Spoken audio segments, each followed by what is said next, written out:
Are you a cat person? If so, you might just be a descendant of an ancient pagan coven's familiar. No, really. Throughout history, felines have been linked to magic and the occult. In medieval Europe, cats were either seen as the embodiment of evil or witches. And we're not talking about your friendly neighbourhood black cat. Any cat could turn into a supernatural nightmare if it wanted to. That's because medieval folklore believed that cats had magic in them, like a lot of magic.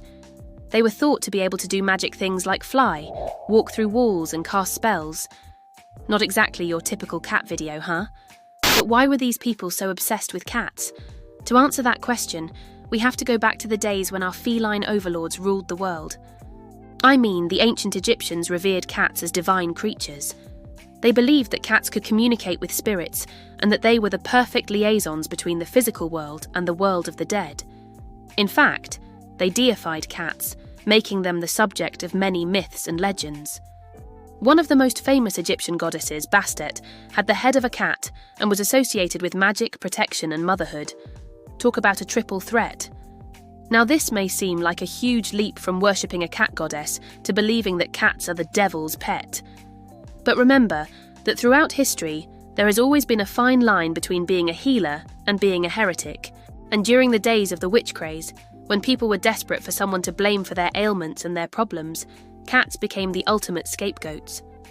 Their supposed connection to the supernatural made them easy targets for suspicion. And when you started hearing rumours that witches were using black cats to do their bidding, well, you can see how things started to spiral out of control. So what exactly did these pagan beliefs say about cats? What powers did they attribute to them? Well, for starters, they believed that cats had heightened intuition, a sort of sixth sense that allowed them to see and hear things that were not meant for human eyes and ears. This made them seem almost otherworldly, like they had some kind of magic power. It was believed that cats could sense the presence of spirits, both good and bad, and they were especially attuned to the energy of the home. In fact, it was common for families to keep a cat as a kind of spiritual guardian, a furry little familiar that would protect them from evil spirits. Cats were also thought to be able to communicate with the spirit world, either through their meows or their purrs. Some people even believed that cats could speak in tongues, and that their tongues were the key to unlocking the secrets of the universe. So if you're a cat person, you may want to brush up on your Latin, because you just might be able to meow your way into the afterlife. Now, before we wrap things up, let's take a moment to appreciate the irony of the situation.